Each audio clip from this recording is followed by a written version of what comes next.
আসসালামু আলাইকুম।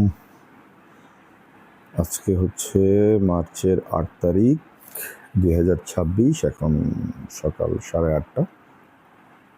নামাজ কালাম পড়ে সকালবেলা উঠে এখন একটু মার্কেটে ঢুকলাম। আচ্ছা, গতকালকের ভিডিওতে আমি ফেব্রুয়ারি 17 তারিখ বলে ফেলছিলাম। অ্যাকচুয়ালি 17 রোজা ছিল, তো ওইটা মাথায় ঘুরতেছিল আর কি। যাই হোক, আজকে হচ্ছে মার্চের 8 তারিখ 2026। হ্যাঁ, চিন্তা ভাবনা করছি মানে ফার্স্ট সেশনটা শেষ করা যায় কিনা। আচ্ছা, আমি বলি, আমি ডেইলি 3টা সেশনে ট্রেড করি। প্রতিটা সেশনে আমার 3টা ট্রেড থাকে। দ্যাট মিন্স ওভারঅল সারাদিনে আমার 9টা ট্রেড নেয়ার প্ল্যান থাকে। তো এখন 9টা ট্রেড পর্যন্ত আমি যাই কিনা, যদি আমার যে এখন সকালে সেশন করব, যদি প্রথম ট্রেডটাই হয়ে যায় তাহলে আমি আর কোনো ট্রেড নিব না। দেন আমি সেকেন্ড সেশন দুপুরের পরে যাব। তো এখন যদি প্রথম ট্রেডটা না হয় তাহলে আমি সেকেন্ড ট্রেডে একটা এমটিজি করব। সেকেন্ড ট্রেডটাও না হলে আমি 3 নম্বর ট্রেডে একটা এমটিজি করব। এই হচ্ছে মাই প্ল্যান। হ্যাঁ, তো এই ট্রেডিংয়ের ফাঁকে ফাঁকে কিছু কথা বলবো কীভাবে মার্কেট অ্যানালিসিস করতে হয়। আচ্ছা, প্রথম মার্কেটটাতেই আমি থাকি, সে একটু মার্কেটটা দেখি। হ্যাঁ, এটা একটা ডাউন ট্রেন্ড মার্কেট চলতেছে, উপরে ছিল, নাও ডাউন ট্রেন্ড।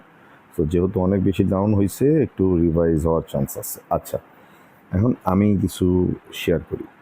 এখন অনেকেই আমাকে জিজ্ঞেস করে যে ভাই, ট্রেডিং আমি মার্কেট আসলে মানে যে আমি স্টাডি করব কতক্ষণ করব। অনেক ট্রেডারদের আমি বলতে শুনছি 2 ঘন্টা, 5 ঘন্টা, 8 ঘন্টা সারাদিনে একটা ট্রেড নেবেন, মার্কেটটা দেখবেন বসে। সব বুঝলাম, আমি সব মানলাম। হ্যাঁ, আমি সব মানলাম, কিন্তু আমার কথা হচ্ছে এই দেখেন, এই যে মাত্র যে ঢুকলাম মার্কেটটায়, এইটাও তো 4 ঘন্টা ধৈরেই হয়ে আসতেছে। আমি যদি পাস্টের 4 ঘন্টায় মার্কেটে থাকতাম তাহলে এখন এই জায়গায় আসতাম।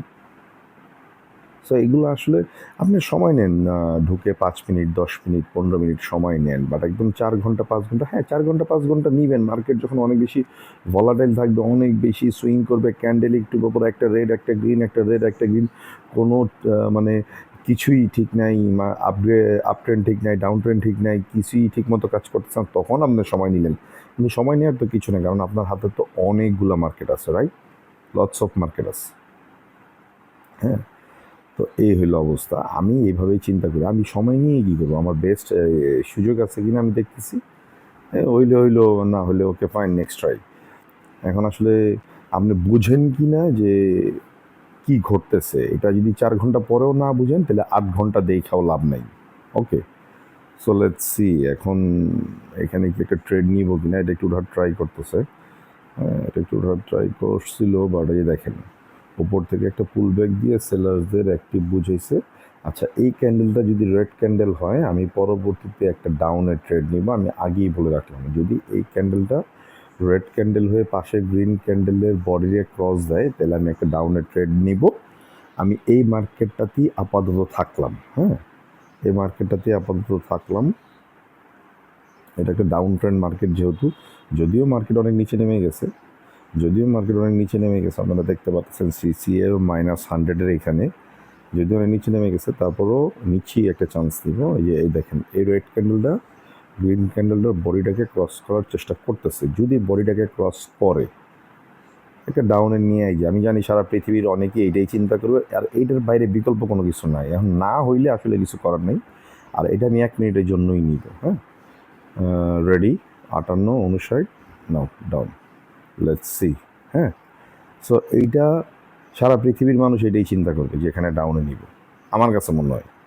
এরপরে যদি ম্যানিপুলেট করে বা কিছু করে, ভাই এত কিছুর উপরে তো আসলে আমাদের হাত নেই। আপনাকে সিম্পলি একটা চিন্তা করে ঢুকতে হবে। আর এইখানে যে পজিশনটা তৈরি হয়েছে ডাউনে যাওয়ার জন্য, মার্কেট আপনারা বলতেছে আপনি কেন ডাউনে যাবেন না, আপনারা আমারে বলেন তো। এখন ভাই ডাউনে গেলে যদি আপে যায়, এখন এত কিছু চিন্তা করলে হইব, একটা ট্রেড তো নিতে হইব, ঠিক না? এখন এইটা দেখেন, এটা অলরেডি আপে যাওয়ার চেষ্টা করতেছে, কি করতেছে না করতেছে কিছু বুঝতেছি না, বাট আমার তো প্রেডিকশন বলছে এটা ডাউনে যাবে, মানে ডাউনে দেখাইয়া আপে নিছে। লেটস সি, এটা যদি আমি এমটিজি নিই, কী কারণে নিব জানেন? এই গ্রিন ক্যান্ডেল যদি এই রেড ক্যান্ডেলের বডিকে ক্রস না করে তাহলে আমি একটা এমটিজি নিব, যেটা আমি বলছি। হ্যাঁ, দেখি দেখি, ওকে একটু দেখি। আমার মনে হয় এমটিজি নেওয়া, দেখেন কোন জায়গাটা ক্লোজ দিতে পারে আমি জানি না। যাই হোক, আমাকে প্রফিট দিয়ে দিছে। ডোজি ক্যান্ডেল হয়েছে, আপেও যায় নাই। আর এই ধরনের এই যে যেই ডোজিটা এখন ক্রিয়েট করছে, ডোজি ক্যান্ডেলের পরের ক্যান্ডেলে কোনো এমটিজিও হবে না, কোনো কিছুই হবে না। হ্যাঁ, সো এই হলো অবস্থা। এখন 8:35 বাজে, দেখেন 8:30-এ ঢুকলাম, 8:35-এ বের হয়ে গেলাম, 5 মিনিটে একটা ট্রেড প্রফিট করলাম, যেটার পে আউট দিছে $18, বাংলাদেশি টাকা 2200 টাকা 5 মিনিটে। আসলে এটা মানে এত সহজ না। এটা কিভাবে কি হয়েছে, আসলে এর পেছনে অনেক সময় দেওয়া লাগবে, অনেক টাকা আপনার নষ্ট করা লাগবে। অনেক টাকা নষ্ট করার সাহস থাকলেই আপনি পারবেন, আদারওয়াইজ আপনি, হ্যাঁ, মানে অল্প টাকা দিয়ে এখানে পারবেন না। কারণ অল্প টাকা আসলে হিসাবটা এরকম না, আপনি যদি ট্রেড পারেন তাহলে অল্প টাকা দিয়েও পারবেন। আচ্ছা, এখন দেখেন এই যে এখানে যে রেড হবে বা ডাউনের প্রেশার আছে, আমি একটা ট্রাই করতাম, কিন্তু এই লোভটাই আমি করব না। আমার শেষ মানে আমার শেষ, ঠিক আছে? শোনেন, একটা কথা বলি, ট্রেডিংয়ে সাকসেস কখন হবেন জানেন? আহ, কোথায় থামতে হবে আপনাকে, যদি এই জিনিসটা আপনি বুঝে ফেলতে পারেন। উইন করছেন, থামতে হবে, লস করছেন, থামতে হবে। থামতে হবে ব্যাপারটা যদি ধরতে না পারেন, তাহলে আপনি শেষ, ঠিক আছে? ভাই, এই প্ল্যাটফর্ম কেমন পর্যন্ত থাকবে, কিন্তু আপনি থাকবেন না। আপনি কতবার টপ আপ করবেন বলেন?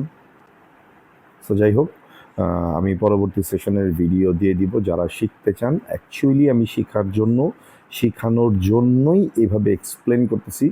অনেকেই অনেক লজিক দিবে আমার এক্সপ্লেন। দেখেন, আমি যে জায়গাটা ট্রেড নিয়েছি, হয়তো আরও 10 জনের 10 রকম লজিক থাকতে পারে। এইটাই ট্রেডিং। কারো লজিকের সাথে, কারো সাইকোলজির সাথে কারো সাইকোলজি ম্যাচ করবে না ভাই। তা আমি একদম সহজ ভাষায়, আমি হয়তো অনেকগুলো নাম বলতে পারতাম, হ্যাঁ, মুভিং অ্যাভারেজ বা আরও কী কী আবার নাম ইউজ করে না ভাই, নাম টাম বুঝি না। বাই অ্যান্ড সেলের মধ্যে কী করতে হবে দেখো, তারপর হচ্ছে হায়ার হাই, হায়ার লো, এই সেই আরও অনেক ধরনের নাম ইউজ করে, অনেক কিছু আছে। হ্যাঁ, তো যাই হোক, আস্তে আস্তে আমি সবই শেয়ার করব। আর আমি একদম বেসিকভাবে মার্কেট চিন্তা করি। যদি কেউ শিখতে চান, অ্যাকচুয়ালি মার্কেটে টিকে থাকতে হয় কেমনে, মার্কেটে বুঝতে হয় কেমনে, এগুলোর কথা বোঝার জন্য এই ভিডিওটা দেখতে পারেন। হ্যাঁ, 8:30-এ ঢুকছি, 8:35 একটা ট্রেড ক্লোজ করতে পারছি, আলহামদুলিল্লাহ। আলহামদুলিল্লাহ যে 5 মিনিটে আমার প্রফিটটা হয়ে গেছে। প্রফিটটা যদি না হইতো আমি কী করতাম ভাই? আমি এমটিজি নিতাম। এমটি যদি না হইতো আমি কী করতাম? আরেকটা এমটিজি নিতাম, তারপর আমি বের হয়ে যেতাম, আমি আবার পরে ট্রাই করতাম। Very simple. সো ভালো থাকবেন। সেকেন্ড সেশন দিব, আমাকে ফলো দিয়ে রাখতে পারেন যদি এই ট্রেড শিখতে চান। হ্যাঁ, সাইকোলজি ডেভেলপ করতে চান, আমাকে ফলো দিয়ে রাখতে পারেন। ভালো থাকবেন।